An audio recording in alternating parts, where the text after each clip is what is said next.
angel investor in about 60 startups around the world. And I typically get in seed stage, first round of funding, sometimes a Series A, but just mainly seed investing. So we've had a lot of lessons that we've learned from this. And I've been working with my partner, Lou Claassen, on Newtown Partners in South Africa for about 2 years now. We've had a seed portfolio fund. And it's basically just private capital we're putting to work into startups.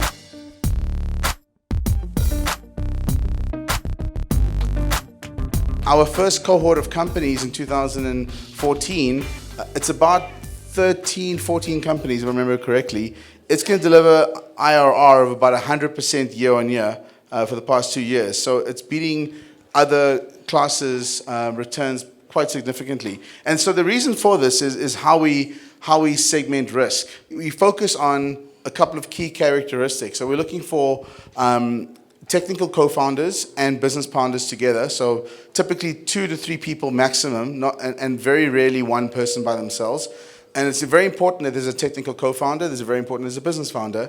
And we look to get in early at 2 to 5 million rand valuations for a seed round. We try not to commit more than 150 to 300,000 rand is the range, and we'll syndicate the deal with 2 or 3 other people if need be to fill the round up. But that money is really for founders. That's real seed capital. That's people who want to quit their jobs, go into this thing full time, and build the product and get an MVP, minimum viable product to market.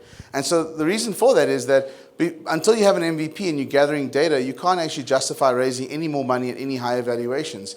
And so it's important that founders get focused on getting to the point where they can gather market data and traction.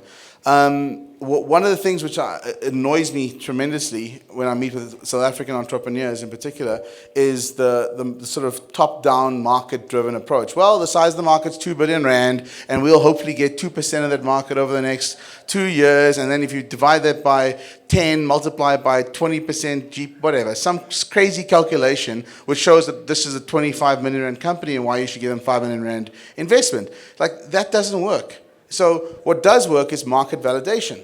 So the purpose of a startup is to test a hypothesis. And if you fail, you fail. So you come up with an idea, you say, look, I think we can do this better, faster, cheaper, or some different approach to the world and the market. And this is the hypothesis that we have.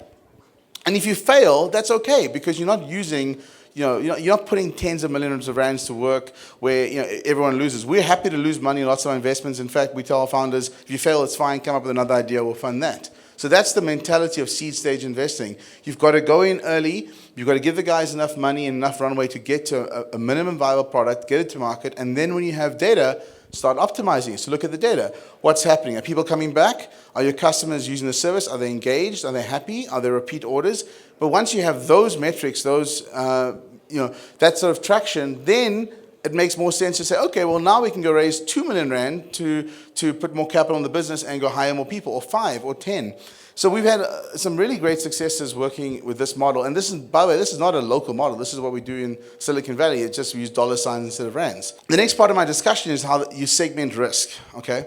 And so if you get involved in Series A, Series B, late stage, early stage companies, each stage of investing has a different risk reward return and profile. So the mistake everyone makes, and when I say everyone, people who have failed so far to deliver VC returns, they don't know how to right size their bets. It's very much like playing poker. Okay, if you bet the wrong amount, you can lose.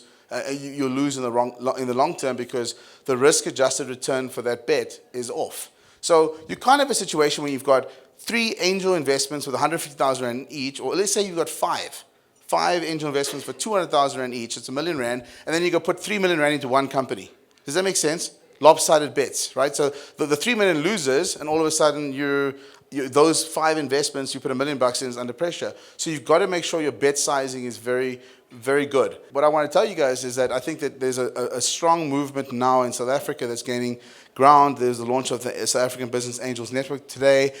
And I think just be smart about where you place your money and your bets, and don't concentrate your risk outside of the returns you're looking for. So be very conscious of that. Pre-traction, post-traction, growth and scaling, those are 3 different segments. So don't try and build a portfolio across all 3 because you won't balance your risk properly. You won't get the returns you need because there's different volumes of deal flow in each one that you need to balance risk.